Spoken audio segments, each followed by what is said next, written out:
because I have to admit, it was like, I don't believe I'm actually standing here. Did you have to pinch yourself? I said, I wish my grandma could see my grandma, sharecropper's daughter, in Yeah, North Carolina could see her grandson right now. I said, looking down from glory and saying, Lord have mercy. Lord have mercy. I'm telling you. Oh my goodness.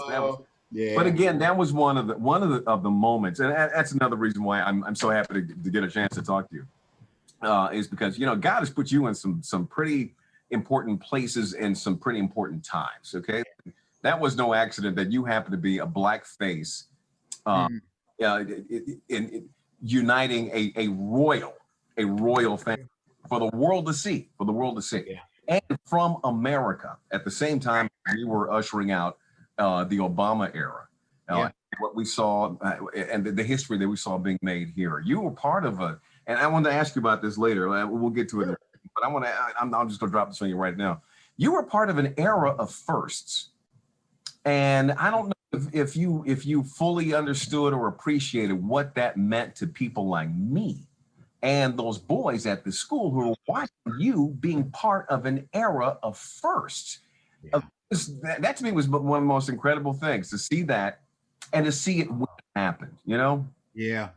That's, that I hadn't, nobody said that to me, but, in a way, I'm the product of people I saw and emulated their character and their commitments. And I'm the product of that. And if I can be that for somebody else, then the work goes on. The struggle continues. It continues. And well, you are that, whether you knew it or not, or know it or not, you are. I really didn't and don't. Yeah. It's probably better that you don't. And you really mess it up. Yeah. Let me tell you. Better not to know. Yeah. You really. Oh man. Well, look, if we're rolling, let's go ahead and jump right into it. Okay, that's fine. Coming back, I'm warning you right now, I'm coming back to that. I want to ask you about that later on, okay? Okay, that's just fine. Okay. So let's talk about the reason why all of us are here together right now. And that's because we're all here to support the Bishop Walker School. Yes. You went there to visit the school over at its new location in the Ark. I want to hear you tell me and tell everyone, what is it that touched your heart and touched you to stay connected and to help out in this way with the school? Well, there are a number of things. I guess I've been there twice now. A number of things. One, I knew Bishop Walker, and I knew him as I was a young man, a young priest, and he was someone that I looked up to as someone who was young in this particular vocation. He was a role model, whether he was aware of it or not, for me. And he was a role model for the 27th presiding bishop of the Episcopal Church that he was a part of. Now, and he may or may not have been aware of that. Who knows? But in God's economy, that's how it works. We all do play that kind of role for each other. What I saw at the Bishop Walker School is was a perpetuation of that heritage for young men to have a vision of who they are called to be, and what they can become, and to see it represented in the community where they actually get their education, to see themselves being called up to the very best that they can be, the most articulate that they can be, the brightest that they can be, the kindest that they can be, to see the character formation. And Lord knows, in our time, we know character counts. It matters. We have seen it play out in our country in our time, that it has been people, often in the minority, who have stood up against the sound of popularity, to stand up and do what was right and just and compassionate. We need more people of character like that. And the Bishop Walker School is forming young men, young African-American men in particular, forming them to be men of character, of honor and dignity, who are using every gift that God has given them and doing it in order to make the world a better place for all of us, for all people. I can't think of a higher calling. Is there something special about the Episcopal experience in education that does that for these kids? because I can't imagine there are I know there's some 1,200 schools, Episcopal schools across the country. Can't imagine there were a lot like Bishop Walker. What is it about them or about this experience in the Episcopal faith and community and the embrace that you get from that community that makes this special? I think the character formation is the inculcation of morality without being moralistic. The inculcation of a way of living that, from my language, and I think it's biblical language, is grounded in living a life characterized by unselfish, as Dr. King would say, unselfish sacrificial love. Mm-hmm. Seeks the good of others as well as the self. That is the center of this formation, so that personal integrity grounded in a commitment to live for others and not just for the self alone. Mm-hmm. That's a particular characteristic, I think, of Episcopal schools, an understanding that God's love is generous and big. Like the old slaves used to say, he got the whole world in his hands. So why are we going to try to make of this great God Almighty, make him into a little tribal God of our own devising? No, no, no. God is great, and therefore greatness has the capacity to be inclusive and to be welcoming. The old slaves used to say, there's plenty good room in my Father's kingdom.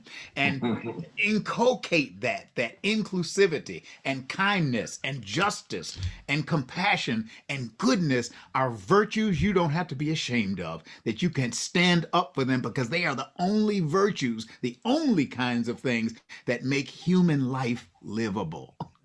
Yeah. So now you get that, and I get that, and Mrs. Walker gets that. I learned that when I talked. He gets it. Oh Lord, yes. To her. I got a chance to interview her on the anniversary of Dr. King's last sermon that he preached at the cathedral. Right. Before he was slain. And when she told me then about the school and what was going on with the school and everything, it just completely blew me away. You've got the eyes and ears tonight of a lot of people who may not see or hear you again for a while. You have them now. So give them and give me your message for why it is important for us to support this school. This school right now tonight, this event hopefully will raise it maybe a third of what their budget's going to be for the year. What is the one thing you want them to get and understand about why they need to be here tonight?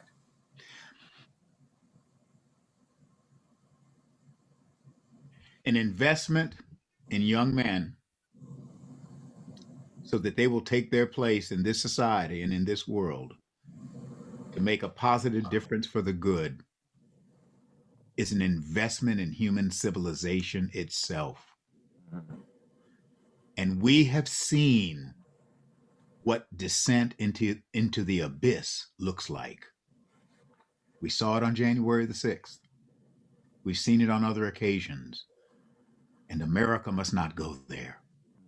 The world must not go there. Dr. King said it so well. We will either learn to live together as brothers and sisters or perish together as fools. The choice is ours, chaos or community.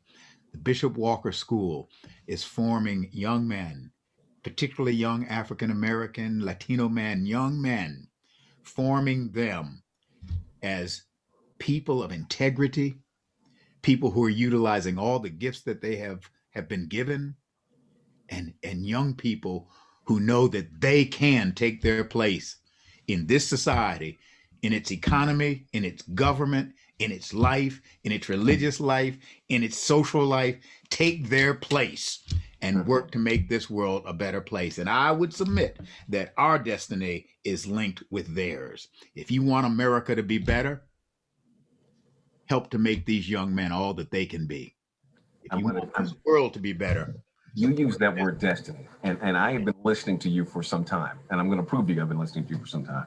You kidding me? You have, because I've heard you say before that our values determine our destiny. Yes. So what do you think about our destiny after what we saw on January 6th? Mm-hmm. Does that tell you about our destiny? And I know that and my hope and my prayer is that the boys that we're going to be supporting here tonight are going to have some sort of role in forming that destiny going forward. But I would, sitting where you sit, knowing how you think, knowing how big how broad your thinking has to be every single day to be who you are. I want to know what you think our destiny is after what you saw on January 6th. Well, I think we're at we're at a fork in the road, where we must choose either the road of complicity or the road less traveled. Mm-hmm. We must make a choice: chaos or community. I mean, Dr. King was clear about that in 1967. Chaos or community. That really is our choice. I believe that we can and we will choose community.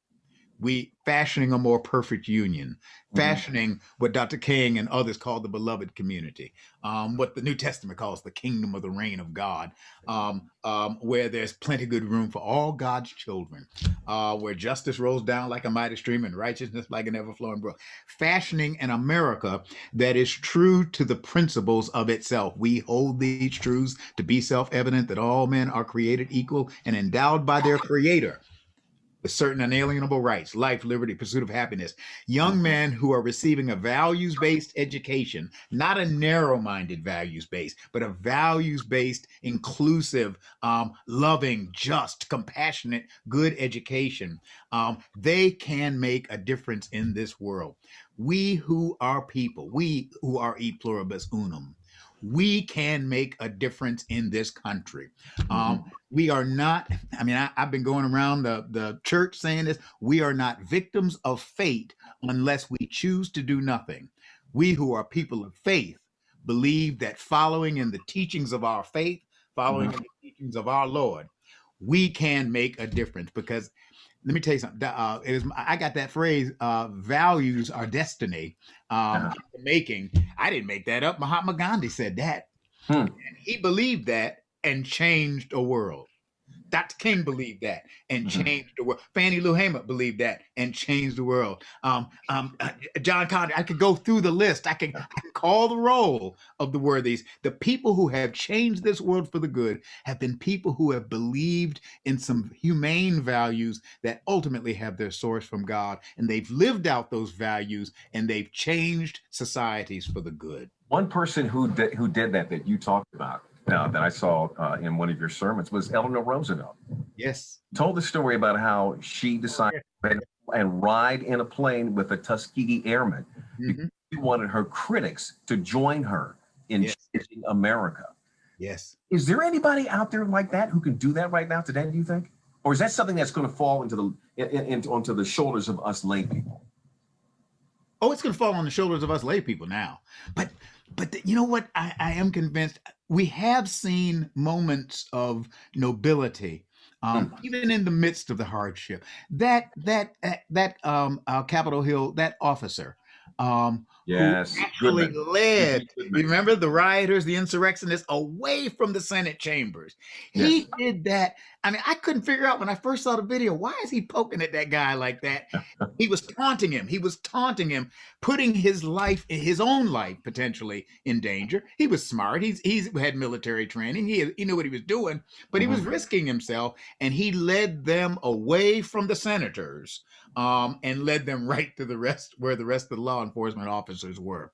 That kind of nobility and dignity, we saw it. We've seen it in some leaders who've been willing to stand up and speak truth and stand up, and in some cases cast votes that probably may cost them their jobs. That is honor. That is honor. And it takes courage to do that. The fact that there are people, we've seen, we've seen it in people who have articulated truth when it was not popular to do so. We've seen what President Kennedy called profiles in courage. And I believe that the Bishop Walker School is actually inculcating the formation of moral courage in young men who will go out and become new profiles in courage and whose values can reshape the destiny of this country and this world. And they will do so because of inspirations that they will be getting from people like you.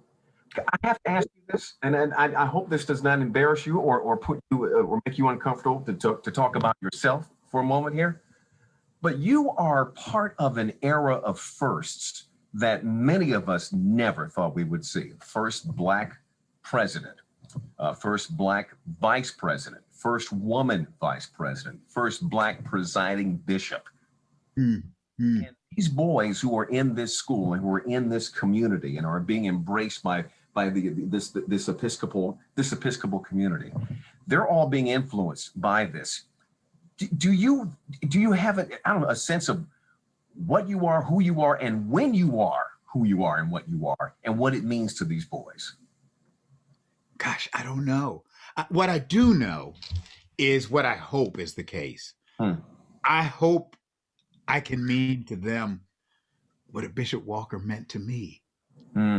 What a John Melville Burgess, who was the Bishop of Massachusetts, meant to me. These people helped to form and shape me. My own father, they inculcated. I remember my daddy used to say to me over and over again, the Lord didn't put you here just to consume the oxygen. Sounds like my mother. Yeah, oh yeah. That's old wisdom, you know? You are here for a sublime moral and spiritual purpose. Yes. You know, you're not just here by accident, not just biology. That's important, but not just biology. No, no, no. And, you know, I was influenced by a generation of people who taught me that a life of service was a life worth living. What that old song say?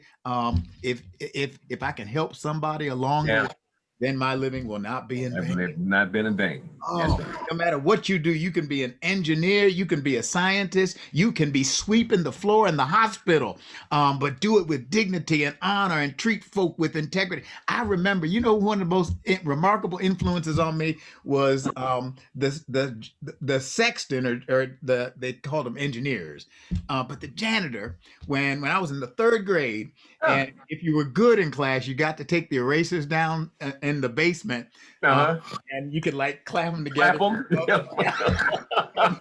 And then they got this little machine. The kids won't get this one. I know they won't know what I'm talking about, but I remember that. And the guy who was the janitor down there, Mr. Jenkins, was in the basement, and he would talk to us.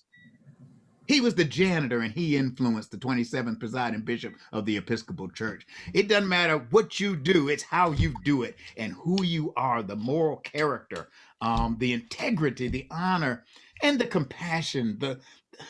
Are you a person of love and of justice and just goodness? Not perfect. Nobody's angels. None of us are angels. But, you know, and the remarkable thing is they're growing up seeing you on television. You on television didn't exist yet for me when I was a kid. You know, we had Ebony and Jet, and we had the old black radio stations. But I mean, the first time we saw black folk on TV was when Bill Cosby got on I Spy. That's right. Somebody black. Like 65, 66. Yeah, and Julia, remember? Diane Carroll. Julia, Diane Carroll, yes, exactly. Yeah, I mean, that was, so we didn't have that. Well, they've got you. You have no idea the influence, the imprinting that you're having on, imagine some little baby who's in front of a television when their parents are watching. They're seeing you. That's an imprint. And I was after this was after the royal wedding a couple years ago. I came back and I was in the Episcopal Diocese of Albany at their convention, and they had a large contingent of young people, and I was talking, just kind of talking to some folk, and there were a group of little kids over it. So I went over to this little group of little kids, you know, they're black and white, just a group of kids. And so I was talking, and this one little girl said, "Did you really meet the princess when she got married?" No. And I said, "Yes, honey." She said, "Really nice." I said, "She's just as nice as she could be, and she would love to meet you." But I want you to hold that for a moment. This was a little white girl, maybe 5 years old. I don't know how old she was. Looking at Meghan Markle. Yeah. Yes. You see what I'm saying? That's imprinting on that child's imagination of who and what humanity is. And if our prayers do come true, and our hopes do come true, there will be a generation that will take this for granted. Yes. We want them to. Want to see someone like me, and they can see someone like you in your role, a presiding bishop, and not think that it's newsworthy that he happens to be black. Exactly. You know, and with that, I just want to finally ask you, because one of the other things that you talk about, 3 of the things that you talk about all the time, is the power of love and the power of hope. Yeah. And dreams. Yes. We're doing, and what you're doing here, and what we're doing here tonight is we're helping to fashion the dreams of the next generation of boys that are going to be coming out of the Bishop Walker School and are going to be changing their worlds. And I say that plural because their worlds will overlap with other worlds. Yes. Ours and our children's and our neighbors as well.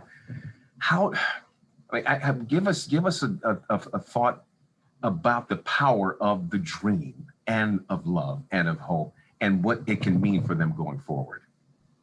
It is amazing. I wrote a book recently, and I had a chapter in that book entitled "What Desmond Tutu and Dolly Parton having." I read that. It was the publisher said, jumped out of the book on me. I couldn't believe you wrote that. I know the publisher said. I remember my editor could have said, "Are you serious?" I said, "Just read it. Just trust me."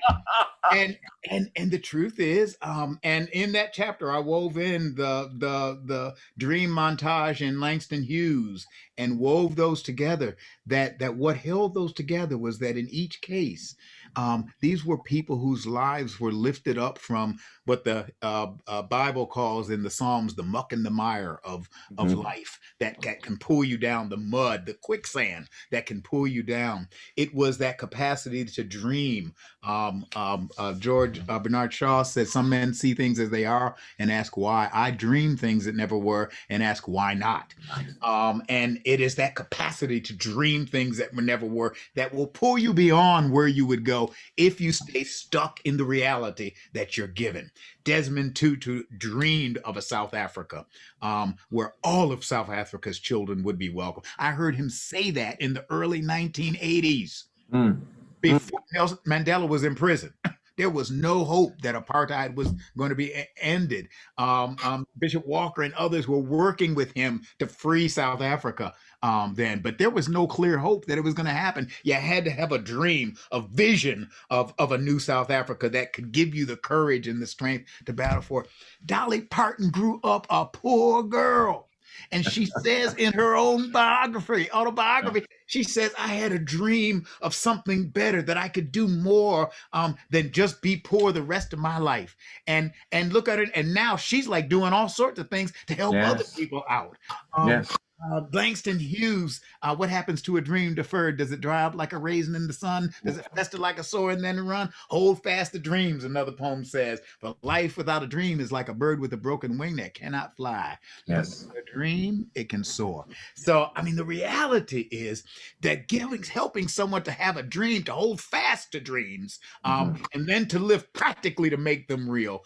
Even if you don't reach them completely, you're going to go beyond where you would have without them. That's exactly that words straight from your lips to God's ears and our hearts. And that's exactly the reason why all of us are here together tonight. And I just can't thank you enough for sharing your heart and your wisdom and your love and your hopes and your dream with us. Thank you so much. Thank you. You are giving of your time for this. Thank you. Thank you. Thank you, brother. My pleasure. My honor. My honor. Oh, God love you. I can't tell you how much I'm the luckiest person you're gonna talk to for a while, because I get to talk to people who make me feel like a better person after I finish. And you know what? You make me feel like there's hope and there's us to be better people after all the crap that we've seen happen here. I know, but we can do better than this, and you know, we will. You know what? And I'm sorry, but Bishop, maybe I'm speaking out of turn, but I got a microphone. I'll say it anyway. In so many cases, we have had what it's taken to get us to go to the next level and to go to the better place has been for Black people to do what's right, and for Black people to be strong, and for us to stand up and speak out. And in more cases than not, it's been our women who have been a half ahead of us, ahead of us. I'm married to a strong one, and I know. Oh my! Oh yeah! Oh, it's true. So so that's another reason why I think it's so important to support this school. It's just because this country's not going to get fixed if we can't wait for them to fix it. No. To fix ourselves, we have to fix ourselves and keep going forward. No, you're doing it. Keep doing it. You Yeah. know, it's amazing. Preston Hannibal, who was one of the people involved in the founding of the school back when we were in, he's a few years ahead of me in seminary. But when Preston was in seminary, this was what he wanted to do. Yeah. He had a dream of something like this. Now, I'm talking about, we were in seminary back in the 70s. And the Bishop Walker School was the fulfillment of one of his dreams. Yeah. I remember him talking about this kind of thing back then. Yeah. And, well, this is I'm proud to be a part of this, or at least to help out. If there's any way I can help you in any way, sure. No, you contact me and let me know. Okay. And vice versa. I'm just so honored to be able to meet you. I've seen you on TV when I'm in DC. Yeah. That just means I'm old. That don't mean nothing. That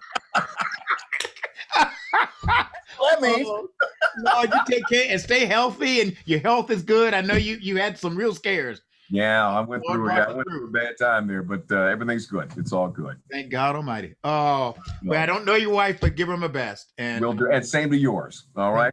I sure will. All right, my man. All right. Take care. God bless. God bless now.